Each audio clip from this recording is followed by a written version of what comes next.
ನೋಡಿ ನಮ್ಮ ಚಿಕ್ಕವ್ವ ಏನ್ ಮಾಡ್ತಾ ಇದೆ ಅಂತ. ಚಿಕ್ಕವ್ವ ಏನ್ ಮಾಡ್ತಾ ಇದೀಯಾ?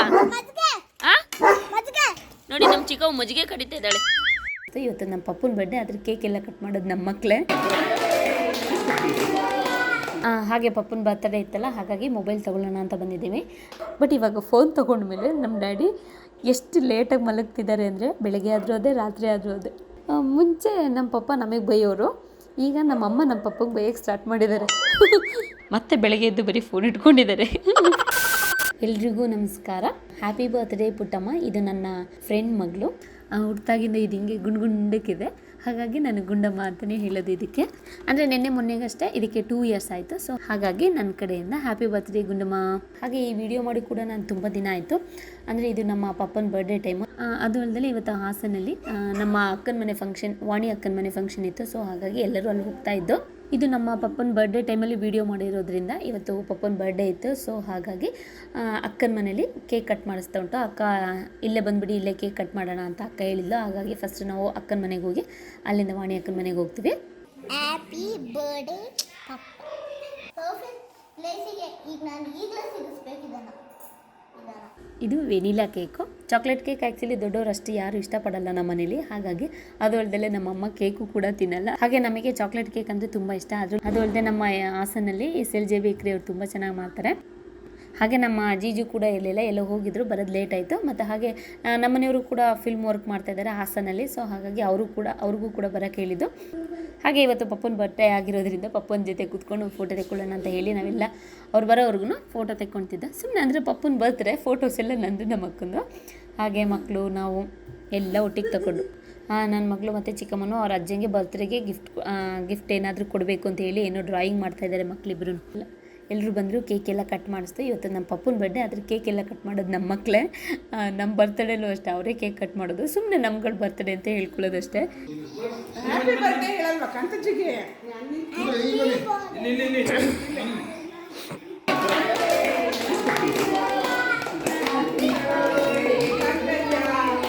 ಬರೀ ಫೋಟೋ ತೆಕ್ಕೊಂಡಿದ್ದೇ ಆಯಿತು, ವಿಡಿಯೋ ಒಂದು ಆಗಲಿಲ್ಲ, ಮಿಸ್ ಆಗಿಬಿಡ್ತು. ಬರ್ಡೇ ಅಂದರೆ ಇಷ್ಟೇ ಅಲ್ಲ, ಕೇಕ್ ಕಟ್ ಮಾಡೋದು, ಫೋಟೋ ತೆಕ್ಕೊಳ್ಳೋದು, ಕೇಕ್ ತಿನ್ಸೋದು ಅಷ್ಟೇ ಅಲ್ವಾ, ಮುಗ್ದೆ ಹೋಗುತ್ತೆ ಬೇಗ. ಸೊ ಹಾಗಾಗಿ ಹಾಗೆ ಹೋಯ್ತು ಬರ್ತ್ಡೇ. ಇದು ನಮ್ಮ ಅಕ್ಕಂದು ಅತ್ತೆ ಮಾವ, ತುಂಬ ಒಳ್ಳೆ ಜನ, ತುಂಬ ಒಳ್ಳೆಯವರು. ಆ್ಯಕ್ಚುಲಿ ಅವ್ರಿಗಿಂತ ಚಿಕ್ಕವ್ರಿಗಾದರೂ ಅಷ್ಟೇ, ಅವರು ಹೋಗು ಬಾ ಅಂತ ಮಾತಾಡಲ್ಲ, ಹೋಗಪ್ಪ ಬಾರಪ್ಪ ಅಂತಲೇ ಕರೆಯೋದು. ನನ್ನೂ ಅಷ್ಟೇ, ಪೂಜು ಹೋಗಪ್ಪ ಬಾರಪ್ಪ ಅಂತಲೇ ಕರೆಯೋದು. ನಮ್ಮ ಅಕ್ಕಂದು ಮದುವೆ ಆಗಿ ಈ ಮಂತ್ ಎಂಡಿಗೆ 13 ವರ್ಷ ಆಗ್ತದೆ. ಇಷ್ಟು ವರ್ಷದಿಂದ ನನ್ನನ್ನು ಅಷ್ಟೇ ಒಂದು ದಿನನೂ ಕೂಡ ಹೋಗು ಬಾ ಅಂತ ಕರೆದೇ ಇಲ್ಲ. ನಮಗೂ ಅಷ್ಟೇ ಖುಷಿ ಇದೆ. ಹಾಗೆ ನಮ್ಮ ಪಪ್ಪನ ಬರ್ಡೇ ದಿನ ನಾನು ಅವತ್ತಿನ ದಿನ ಅಲ್ಲಿ ಊರಲ್ಲೇ ಇದ್ದೆ. ತುಂಬ ಜನ ಕಮೆಂಟ್ ಮಾಡಿದ್ರಿ ಪಪ್ಪನ ಬರ್ಡೇಗೆ, ತುಂಬ ಜನ ವಿಶಸ್ ಹೇಳಿದ್ದೀರಾ. Thank you so much. ನಮ್ಮ ಪಪ್ಪನ ಬರ್ಡೇ ಟೈಮಲ್ಲಿ ನಾನು ಅಲ್ಲೇ ಇದ್ದೆ. ಸೊ ಪಪ್ಪನ ಜೊತೆನೇ ಎಷ್ಟು ಖುಷಿಲೇ ಕಮೆಂಟ್ ಮಾಡಿದ್ದೀರ ಅಂದರೆ, happy birthdays, happy birthday uncle, happy birthday Appaji, happy birthday Kantanna ಅಂತ ಜನ ಮಾಡಿದ್ದೀರ. Thank you so much. ತುಂಬ ಖುಷಿ ಆಯಿತು. ಹಾಗೆ ಅವತ್ತಿನ ದಿನ ಪಪ್ಪನ ಜೊತೆ ನಾನು ಇದ್ದೆ. ಸೊ ಹಾಗಾಗಿ ಪಪ್ಪಂಗೆ ಹೇಳಿದೆ, ಪಪ್ಪ ಈಗೆಲ್ಲ ವಿಶ್ ಮಾಡಿದ್ದಾರೆ ನಿಮಗೆ ಅಂತ. ಹೌದಾ, ಥ್ಯಾಂಕ್ ಯು ಗುಡ್ ಅಂತ ಇದ್ರು. ಅಂದರೆ ನಮ್ಮ ಪಪ್ಪ ತುಂಬ ಖುಷಿ ಆದಾಗ ಗುಡ್ ಅಂದರೆ ನಮಗೆ ಅರ್ಥ ಆಗ್ಬಿಡುತ್ತೆ, ಪಪ್ಪಂಗೆ ಖುಷಿಯಾಗಿದೆ ಅಂತ. ಸೊ ಹಾಗಾಗಿ ಪಪ್ಪನ ಕಡೆಯಿಂದನೂ ಅಷ್ಟೇ ಥ್ಯಾಂಕ್ ಯು ಸೋ ಮಚ್. ನಾನು ಪ್ರತಿಯೊಂದೂ ಅಷ್ಟೇ ನಮ್ಮ ಪಪ್ಪಂಗೆ ಹೇಳಲೇಬೇಕು. ನನ್ನದೇ ತಪ್ಪಿದ್ರು ನಾನೇ ಬೈಸ್ಕೊಳ್ತೀನಿ ಅಂತ ಗೊತ್ತಿದ್ರು ಒಟ್ಟಿನಲ್ಲಿ ಎಲ್ಲ ವಿಷಯ ನಮ್ಮ ಪಪ್ಪಂಗೆ ಮುಟ್ಟಿಸ್ಬಿಡ್ಬೇಕು ನಾನು. ಹಾಗೆ ಅವತ್ತು ಬರ್ತಡೇ ದಿನ ಕೂಡ ನಾನು ಅಲ್ಲೇ ಇದ್ದೆ. ಎಲ್ಲರೂ ವಿಶಸ್ ಹೇಳಿದ್ದನ್ನು ನಮ್ಮ ಪಪ್ಪಂಗೆ ಹೇಳಿದೆ, ತುಂಬ ಖುಷಿಪಟ್ಟರು. Thank you so much. ಮಾತಾಡೋಣ ನೋಡೋಣ. ವಾಯ್ಸ್ ಕಟ್ಟಿಬಿಟ್ಟಿದೆ, ಅದಕ್ಕೆ ವಾಯ್ಸ್ ಜೋರಾಗಿ ಕೂಗು ನೋಡೋಣ. ಹೋಗ್ಬೋದು, ಮಾತಾಡೋಕ್ಕಾಗಲ್ಲ. ಹೆಂಗೆ ಬಿಡಿಸ್ತಾ ಇದ್ದೀವಿ, ಎಲ್ಲ ಚೆನ್ನಾಗಿದೆಯಾ ಮಗಳು? ಏನಾಗೋಯ್ತು ಎಷ್ಟು ಸುಂದರವಾಗಿದೆಯಾ ಮಗಳು ಇದು? ನಾನು ಅದು ಇನ್ನು ಅದು ಸಮೃದ್ಧಿ, ಅದು ಇನ್ನೊಂದೇ ಇರೋದು, ಅದು ಅಣ್ಣ. ಹೌದಾ?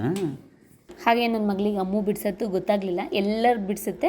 ಕೊನೆಗೆ ಅದು ಅಮ್ಮನ ಕೈಯಲ್ಲಿ ಇಟ್ಕೊಂಡಿರಂಗೆ ಯಾವಾಗಲೂ ನನ್ನ ಮಗಳು ಬಿಡಿಸುತ್ತೆ. ಬಟ್ ಅಷ್ಟು ಚೆನ್ನಾಗಿ ಬರಲ್ಲ. ಅವರಪ್ಪ ತುಂಬ ಚೆನ್ನಾಗಿ ಡ್ರಾಯಿಂಗ್ ಮಾಡ್ತಾರೆ. ಹಾಗಾಗಿ ಅಮ್ಮನ ಬಿಡಿಸ್ಕೊಡಿ ಡ್ಯಾಡಿ ಅಂತ ಹೇಳಿ ಅವರ ಅಪ್ಪನ ಕೈಲಿ ಅಮ್ಮು ಬಿಡಿಸ್ಕೊಂತಾ ಇದೆ. ಡ್ಯಾಡಿ ಕೇಳ್ದು ಹಾಸ್ಟ್ಲಿಗೆ ಹೋಗ್ತೀನಿ ಅಂತ.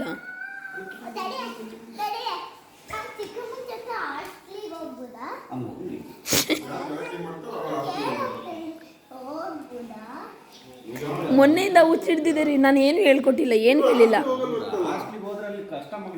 ಅದು ಖುಷಿಯಾಗಿ ಹೊರಟಿದೆ.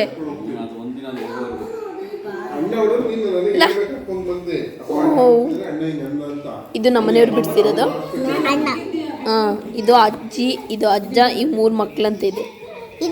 ಇದು ನೀವು, ಇದು ಮಮ್ಮಿ. ಬಾಯ್ದಂಗೆ ಹೆಂಗೆ? ಹಾಗೆ ಪಪ್ಪನ ಬರ್ತಡೇ ಇತ್ತಲ್ಲ, ಹಾಗಾಗಿ ಮೊಬೈಲ್ ತೊಗೊಳ್ಳೋಣ ಅಂತ ಬಂದಿದ್ದೀವಿ. ನಾವು ಹಾಸನ MG ರೋಲರ್ ತೊಗೊಂಡಿದ್ದು ಸ್ಯಾಮ್ಸಂಗ್ ಶೋರೂಮಲ್ಲಿ. ನಾನು ಫ್ರಿಜ್ ಆಗಲಿ, ವಾಷಿಂಗ್ ಮಿಷಿನ್ ಆಗಲಿ, ಟಿ ವಿ ಆಗಲಿ ಪ್ರತಿಯೊಂದು ನಾನು ಅಲ್ಲೇ ತೊಗೊಂಡಿದ್ದು. ಸೊ ಹಾಗಾಗಿ ಇದನ್ನು ಕೂಡ ಅಲ್ಲೇ ತೊಗೊಳ್ಳೋಣ ಅಂಥೇಳಿ ಇವರು ನಮ್ಮ ಬಾವನ ಫ್ರೆಂಡು. ಸೊ ಹಾಗಾಗಿ ಅಲ್ಲೇ ಹೋದು. ನನಗೆ ಯಾವ ಫೋನು ಹೇಗೆ ತೊಗೋಬೇಕು ಅದ್ರ ಗಂಧನೇ ನನಗೆ ಗೊತ್ತಿಲ್ಲ. ಅದು ಅಲ್ಲದೆ ಪಪ್ಪ ನಾನು ತೋಟಕ್ಕೆಲ್ಲ ತೊಗೊಂಡು ಹೋಗ್ತಾ ಇರ್ತೀವಿ, ರಫ್ ಯೂಸ್ ಆಗುತ್ತೆ. ಅದು ಅಲ್ಲದೆ ನನಗೂ ಅದ್ರ ಬಗ್ಗೆ ಅಷ್ಟಾಗಿ ಗೊತ್ತಿಲ್ಲ. ಸದ್ಯಕ್ಕೆ ಇದೇ ಇರಲಿ ಅಂತ ಹೇಳಿ ಅದನ್ನು ತಗೊಂಡ್ರು. ಆ್ಯಕ್ಚುಲಿ ನಾನು ಈಗ ಒಂದು 4 ವರ್ಷದಿದ್ದೆ ನಮ್ಮ ಪಪ್ಪಂಗೆ ಕೊಡಿಸಿದ್ದೆ. ಆ್ಯಕ್ಚುಲಿ ಪಪ್ಪಂಗೆ ಈ ಫೋನೆಲ್ಲ ಇಷ್ಟ ಇರಲಿಲ್ಲ, ನಾನೇ ಫೋರ್ಸ್ ಮಾಡಿ ಕೊಡಿಸಿದ್ದೆ.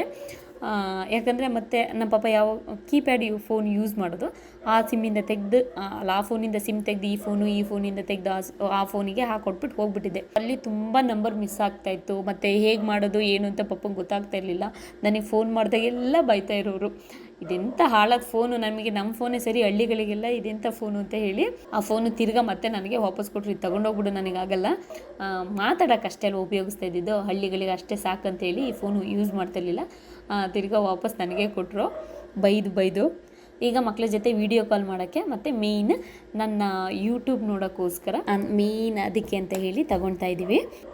ನಂಬರ್ ಮಿಸ್ ಆಗುತ್ತೆ ಅಂತ ಹೇಳಿ ಇದಕ್ಕೊಂದು ಹೊಸ ಸಿಮ್ ತಗೊಂಡು ನಮ್ಮ ಡ್ಯಾಡಿ ಆ ಫೋನ್ ಎಲ್ಲ ತಗೊಬಿಟ್ಟು ಬಂದಾಯ್ತು. ಅಂದ್ರೆ ಹಾಗೆ ಸ್ವಲ್ಪ ಕೆಲಸಗಳಿದ್ದ ಅದನ್ನು ಕೂಡ ಮುಗಿಸ್ಕೊಂಡು ಬಂದು ನನ್ನ ಮಗಳಿಗೆ ಹಾಸ್ಟೆಲ್ಗೆ ಹೋಗಿ ಬಂದ್ಬಿಟ್ಟಿದ್ದಿಲ್ಲ. ಸೊ ಅದನ್ನು ನಮ್ಮ ಚಿಕ್ಕವಂಗೂ ಹೇಳಿ ಅವ್ನಿಗೂ ಹುಂಡಸಿ ಆ ಚಿಕ್ಕವನು ರೆಡಿ ಮಾಡ್ಕೊತಿದ್ದಾಳೆ. ನಮ್ಮ ಚಿಕ್ಕವ ಇವಳೇ ಹೋಗ್ತಾ ಇಲ್ಲ ಹಾಸ್ಟೆಲ್ಗೆ, ಅದ್ರಲ್ಲಿ ಬೇರೆ ಅವಳನ್ನ ಬೇರೆ ರೆಡಿ ಮಾಡ್ಕೊತಿದ್ದಾಳೆ ಹಾಸ್ಟೆಲ್ಗೆ.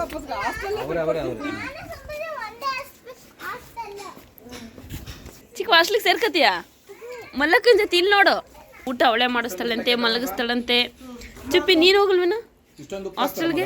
ಯಾಕೋ ಪಾಪ ಅವಳು ನನ್ನ ಮಗಳು ಖುಷಿಯಾಗಿದ್ದಾಳೆ, ಹೋಗೋ ಜೊತೆಲಿ.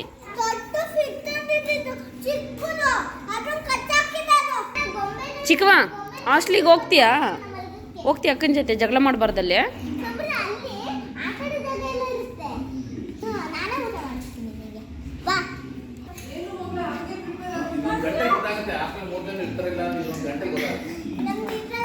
ಕೇಳ್ದೆ ನಿಮ್ಮ ಮಮ್ಮಿ ಕೇಳ್ದ, ಸುದಿಯಪ್ಪನ ಕೇಳ್ದ ಮಗಳು?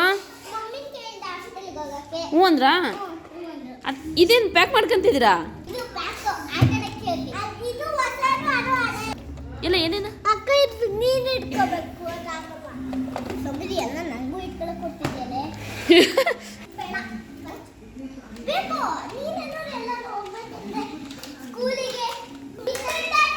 ನನ್ನ ಮಗಳು ಹಾಸ್ಟೆಲಿಗೆ ಪ್ಯಾಕ್ ಮಾಡಿಸ್ಕೊಳ್ತಾ ಇದ್ದಾಳೆ ಆಟದ ಸಾಮಾನು. ಮಗಳು ಇನ್ನು ಡ್ಯಾಡಿ ಕೇಳಬೇಕು ನೀನು. ಇವಾಗ ಇಟ್ಕೊ ಮಲ್ಕೊಂಡು ಟಾಯ್ ತಗೋಬರಕ್ಕೆ ಕೊಡ್ತಾ ಇದ್ದಾರೆ.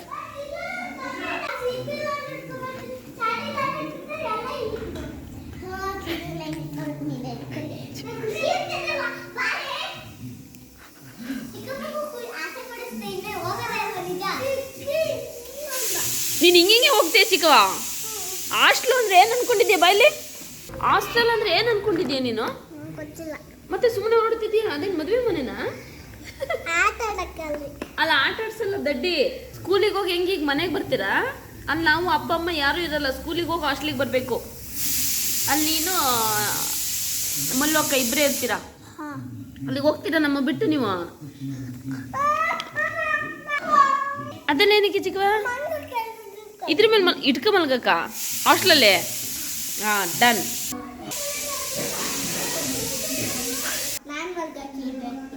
ಹೌದಾ? ಹ್ಞೂ. ಚಿಕ್ಕವಂಗೆ? ಓ ಇವಳಿಗೆ ಚಿಕ್ಕವಂಗೆ ಈ ಪಿಲ್ಲನಾ?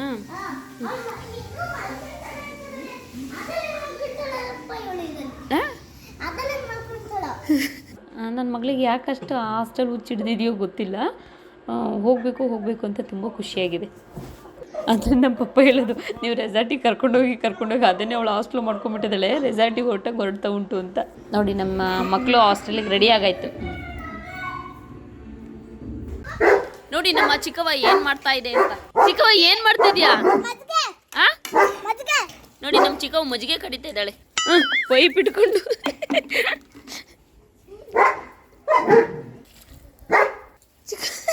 ಚಿಕ್ಕವ ಅಲ್ಲಿಗೆ ನೀರು ಹಾಕ್ಬಿಟ್ಟು ಇಲ್ಲಿ ಕಡಿತಾರ? ಅದು ಸ್ವಿಮ್ಮಿಂಗ್ ಪೂಲಾ? ಇದು ಮಜ್ಜಿಗೆ ಕಡಿತಿರೋದಾ? ಅಲ್ಲ ಮಜೆಯಿಂದ ಚಾಕ್ಲೇಟ್ ಮಾಡೋದು ಹಂಗೆ. ಓ ಚಾಕ್ಲೇಟ್ ಮಾಡ್ತಿದ್ಯಾ? ಅದೇಂತೆ ಚಾಕ್ಲೇಟ್ ಪೌಡ್ರಾ? ಮಜ್ಜಿಗೆ ಕಡಿಯೋದು ಅಂತೀಯ, ಕೊನೆಗೆ ಮಾಡ್ತಾ ಮಾಡ್ತಾ ಚಾಕ್ಲೇಟ್ ಕಲರ್ ಬಂದರೆ ಚಾಕ್ಲೇಟ್ ಕಡಿಯೋದು ಅಂತೀಯ. ಇಲ್ಲಿ ಎಷ್ಟು ಹೊರಗಡೆ ಇದೆ ಅಷ್ಟೇ ಒಳಗಡೆ ಹೋಗಿದೆ ಇದು.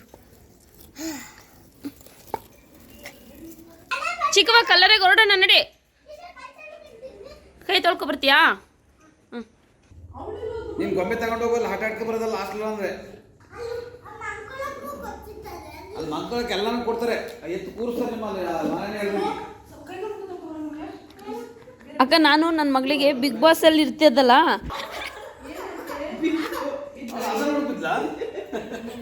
ಅಲ್ಲಿ ನೋಡಿ ನಾವು ಹಾಸನಿಂದ ಆ್ಯಕ್ಚುಲಿ ಇಲ್ಲಿ ಊರಿಗೆ ಹೋಗ್ತಾ ಇದ್ದು. ಊರಿಗೆ ಹೋಗುವಾಗ ಇಲ್ಲಿ ನಮ್ಮ ದೊಡ್ಡಪ್ಪನ ಮನೇಲಿ ಒಂದು ವಿಸಿಟ್ ಕೊಡ್ತೀವಿ. ಇಲ್ಲಿ ನಮ್ಮ ಅಣ್ಣನ ಮಕ್ಕ ಇದ್ದಾನೆ, ಅವನಿಗೆ ನಮ್ಮ ಮಕ್ಕಳು ಅಂದರೆ ತುಂಬ ಖುಷಿ ಆಗ್ತದೆ. ನೋಡೋಣ ಇವ್ರು ಕಾರೊಳಗೆ ಕೂರಿಸ್ಬಿಟ್ಟು ಹೋಗ್ತೀವಿ ಹೆಂಗೆ ಆಡ್ತಾನೆ ಅಂತ. ಏಯ್ ಇಲ್ಲ ಕೂತ್ಕೊಳ್ರ, ಬಗ್ ನೋಡ್ಬೇಡಿ ಸುಮ್ಮನಿರಿ ನೋಡೋಣ.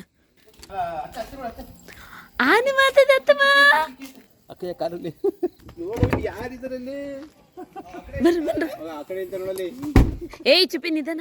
ಗುಳ್ಗುಳಿ ಅಲ್ಲಿ ನನ್ನ ರೀತಿಗೆ ಯಾರು ಬಂದ್ರು ನೋಡು, ಖುಷಿ ಅದಕ್ಕೆ.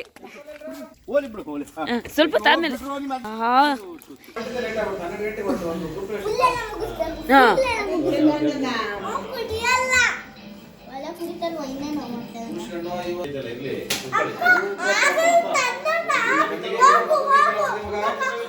ಎತ್ತು ಎತ್ತು. ನೋಡಿ ನಮ್ಮ ಮಕ್ಕಳು ಪಾಪಣ್ಣನ ಒಳ್ಳೆ ಆಟ ಸಾಮಾನು ಮಾಡ್ಕೊಂಡ್ಬಿಟ್ಟಿದ್ದಾರೆ. ಅದಕ್ಕೂ ಅಷ್ಟೇ ಸುಮಿತ್ ಬಾಬಾ ಸಮೃದ್ಧಿ ಅಂದರೆ ಸಿಕ್ಕಾಪಟ್ಟೆ ಇಷ್ಟ. ಮತ್ತೆ ಸ್ಟಾರ್ಟ್ ಆಯ್ತು ಇವರಿಬ್ಬರದು ಹಾಸ್ಟೆಲಿಗೆ ಹೋಗೋದು ಅಂತ ಹೇಳಿ. ಚಿಕ್ಕವನು ಕರ್ಕೊಂಡೋಗಿ ನಾನೇ ಅವಳನ್ನ ಎಲ್ಲ ನೋಡ್ಕೊತೀನಿ ಅಂತ ಹೇಳಿ ಅವಳಿಗೆ ಊಟ ಮಾಡಿಸ್ತೀನಿ, ಮಲಗಿಸ್ತೀನಿ, ಸ್ನಾನ ಮಾಡಿಸ್ತೀನಿ ಅಂತ ಹೇಳಿ ಅವಳಿಗೆ ಖುಷಿಯಾಗಿ ಹೋಗ್ಬಿಟ್ಟಿದೆ ನನ್ನ ಮಗಳು. ಅದರಲ್ಲಿ ಮುಳುಗೋಗ್ಬಿಟ್ಟಿದ್ದಾಳೆ. ಹಾಗಾಗಿ ಇಲ್ಲೇ ಪ್ರಾಕ್ಟೀಸ್ ಮಾಡ್ತೀನಿ ಅಂತ ಮನೇಲಿ ಅವಳಿಗೆ ಊಟ ಮಾಡಿಸೋದೆ, ತಿಂಡಿ ಮಾಡಿಸೋದೆ ಅಭ್ಯಾಸ ಪ್ರಾಕ್ಟೀಸ್ ಮಾಡ್ತಾಯಿದ್ದೆ. ಏನಪ್ಪ ಇಬ್ರಿಗೂ ಒಬ್ರ ಮೇಲೆ ಒಬ್ಬರು ಲವ್ ಜಾಸ್ತಿ ಆಗಿಬಿಟ್ಟಿದೆ. ಎಲ್ಲಿ ಅವಳು ಹಾಸ್ಟೆಲಿಗೆ ಬರಲ್ಲ ಅಂತ ಅಂದ್ಬಿಡ್ತಾಳು ಅಂತ ನನ್ನ ಮಗಳಿಗೆ ಭಯ ಆಗಿ ಸುಮ್ಮನಿದೆ. ಚಿಕ್ಕವ ಎಲ್ಲಿ ನನ್ನ ಹಾಸ್ಟೆಲಿಗೆ ಅಕ್ಕ ಬಿಟ್ಟು ಹೋಗ್ತಾಳೆ ಅಂತ ಹೇಳಿ ಅವಳು ಹೇಳಿದ್ದನ್ನು ಕೇಳ್ಕೊಂಡು ಕೂತಿದೆ. ನೋಡಿ ನನ್ನ ಮಗಳು ಅವಳ ತಟ್ಟೆಲಿರೋದು ಬಿಟ್ಬಿಟ್ಟು ಇವಳಿಗೆ ತಿನ್ಸಕ್ಕೆ ಹೋಗ್ತಿದ್ದಾಳೆ. ಅವಳು ನೋಡ್ಕೊಂಡ್ರೆ ಸಾಕು, ಚಿಕ್ಕವೆಲ್ಲ ಚೆನ್ನಾಗಿ ಮಾಡುತ್ತೆ ಕೆಲಸನ. ಇಬ್ಬರು ಆ್ಯಕ್ಚುಲಿ ಸಿಕ್ಕಾಪಟ್ಟೆ ಡವ್ ಮಾಡ್ತಾಯಿದ್ದಾರೆ. ನಮ್ಮ ಚಿಕ್ಕವ ಚೇರ್ ಬಿಟ್ಕೊಡ್ತಿದ್ದಾಳೆ, ಅಕ್ಕ ನೀನೇ ಕೂತ್ಕೋ ಅಂತ. ನೋಡಿ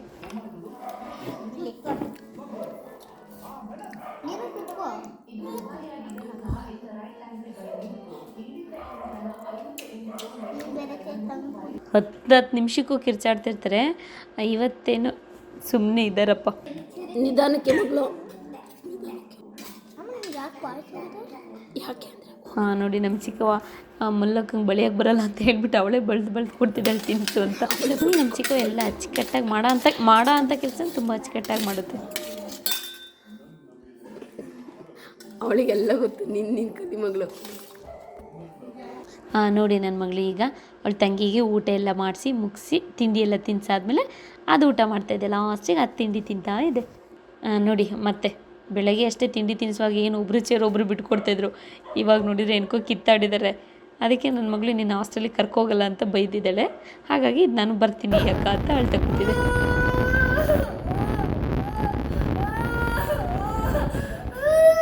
ಸಮಾಧಾನ ಮಾಡೋ.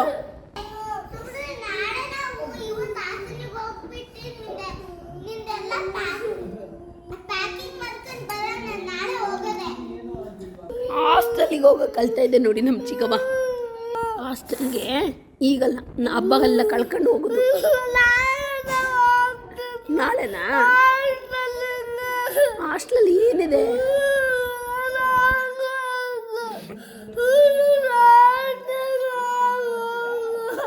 ನನ್ನ ಮಗಳು ಹಾಸ್ಟೆಲ್ ಅಂದ್ರೆ ಏನು? ಸ್ಕೂಲ್ ಇರುತ್ತೆ, ಮತ್ತೆ ಊಟ ಮಾಡೋ ಜಾಗ ಇರುತ್ತೆ. ಇವಳಿಗೆ ಊಟ ತಿನ್ನಿಸ್ತೀನಿ, ಸ್ನಾನ ಮಾಡಿಸ್ತೀನಿ, ಹಲ್ಲು ಉಜ್ಜಿಸ್ತೀನಿ, ಏನು ಬೇಕಾದ್ರೂ ಮಾಡಿಸ್ತೀನಿ. ಓದಕ್ಕಲ್ಲ 2 ದಿವಾನ್ ತಗೊಂಡು ಹೋಗ್ತೀನಿ. ಇದೊಂದು ಮತ್ತೆ ಅದೊಂದು, ಮತ್ತೆ ಇಲ್ಲೊಂದು ಚೇರ್ ಇದೆ ಅಲ್ಲಿ ಮೇಲ್ಗಡೆ. ನೆಕ್ಸ್ಟ್ ಫೋನಲ್ಲಿ ಕೂತ್ಕೊಂಡು ಚೇರ್ ಏಕೆ? ಕೂತ್ಕೊಂಡು ಮಾತಾಡಕ್ಕೆ. ಆ್ಯಕ್ಚುಲಿ ನಮ್ಮ ಪಪ್ಪ ಯಾವಾಗಲೂ ಬೇಗ ಮಲಗ್ತಾರೆ. ಪಪ್ಪಂದು ಕರೆಕ್ಟ್ ಟೈಮಿಂಗ್ಸ್, ಎದೆಲ್ಲದಾಗಲಿ ಮಲಗೋದಾಗಲಿ ಊಟ ಟೈಮ್ ಆಗಲಿ ಕಾಫಿ ಟೈಮ್ ಆಗಲಿ ಎಲ್ಲ ಪಕ್ಕ ಟೈಮ್ ಟು ಟೈಮ್ ಕರೆಕ್ಟಾಗಿ ಮಾಡ್ತಾರೆ. ಬಟ್ ಇವಾಗ ಫೋನ್ ತೊಗೊಂಡ್ಮೇಲೆ ನಮ್ಮ ಡ್ಯಾಡಿ ಎಷ್ಟು ಲೇಟಾಗಿ ಮಲಗ್ತಿದ್ದಾರೆ ಅಂದರೆ ಬೆಳಗ್ಗೆ ಆದರೂ ಅದೇ, ರಾತ್ರಿ ಆದರೂ ಅದೇ. ಅಂದರೆ ಪಾಪ ಅವ್ರಿಗೆ ಮೊದಲು ಗೊತ್ತಿರಲಿಲ್ಲ, ನಮಗೆ ಫೋನ್ ಇಟ್ಕೊಂಡ್ರೆ ಬೈಯೋರು, ಕೂತರು ನಿಂತರು ಬರೀ ಫೋನ್ ಇಟ್ಕೊಳ್ತೀರ, ಬರೀ ಫೋನ್ ತೆಗ್ದು ಬಿಸಾಕ್ಬಿಡ್ತೀನಿ ಅಂತ. ಇವಾಗ ಅವ್ರ ಕೈಗೆ ಫೋನ್ ಬಂದಮೇಲೆ ಗೊತ್ತಾಗಿದೆ, ಓ ಮಕ್ಳು ಯಾಕೆ ಎಷ್ಟು ಫೋನ್ ನೋಡ್ತಾರೆ ಅಂತ. ಮುಂಚೆ ನಮ್ಮ ಪಪ್ಪ ನಮಗೆ ಬೈಯೋರು, ಈಗ ನಮ್ಮಮ್ಮ ನಮ್ಮ ಪಪ್ಪಗೆ ಬೈಯೋಕ್ಕೆ ಸ್ಟಾರ್ಟ್ ಮಾಡಿದ್ದಾರೆ. ನೋಡಿ ರಾತ್ರಿ 11 ಗಂಟೆಗೆ ಆ್ಯಕ್ಚುಲಿ ನಿಮಗೆ ವೀಡಿಯೋ ಮಾಡಿದ್ದು, ಆ್ಯಕ್ಚುಲಿ ಅದು ಮಲಗ್ದಾಗ ಡ್ಯಾಡಿ 12:30 ಆಗಿದೆ, ಮತ್ತೆ ಬೆಳಗ್ಗೆ ಎದ್ದು ಬರೀ ಫೋನ್ ಇಟ್ಕೊಂಡಿದ್ದಾರೆ. ಪ್ರಾಣೇಶ್ ಸರ್ ಅವ್ರದ್ದು ಬರೀ ವೀಡಿಯೋ ನೋಡೋದೇ ಆಗಿದೆ ನಮ್ಮ ಡ್ಯಾಡಿಗೆ, ತುಂಬ ಇಷ್ಟ ಅದು. ನಮ್ಮ ಪಪ್ಪ ಟಿ ವಿ ಅಲ್ಲಾದರೂ ಅಷ್ಟೇ ನ್ಯೂಸ್ಗಿಂತ ಜಾಸ್ತಿ Discovery, animal planet, national geography, ಬರೀ ಇಂಥದ್ದೇ ಕೂತರು ನಿಂತರು ಬರೀ ಪ್ರಾಣಿಗಳದ್ದೇ ನೋಡ್ತಾ ಇರ್ತಾರೆ. ಇವಾಗ ಈ ಫೋನಲ್ಲಿ ಅವ್ರಿಗೆ ಇಷ್ಟ ಪ್ರಾಣೇಶ್ ಸರ್ ಅವ್ರದ್ದು ಕೂತರು ನಿಂತರು ಅವರದೇ ನೋಡ್ತಾ ಇರ್ತಾರೆ, ಬಿಟ್ಟರೆ ನಂದು. ಸದ್ಯಕ್ಕೆ ಇವತ್ತಿಗೆ ಈ ವಿಡಿಯೋ ಇಲ್ಲಿಗೆ ಮುಗಿಸ್ತಾ ಇದ್ದೀನಿ. ನಾಳೆ ಮತ್ತೆ ಇನ್ನೊಂದು ವಿಡಿಯೋದಲ್ಲಿ ಸಿಗ್ತೀನಿ. ಅಲ್ಲಿವರೆಗೂ ಎಲ್ರಿಗೂ ಧನ್ಯವಾದಗಳು.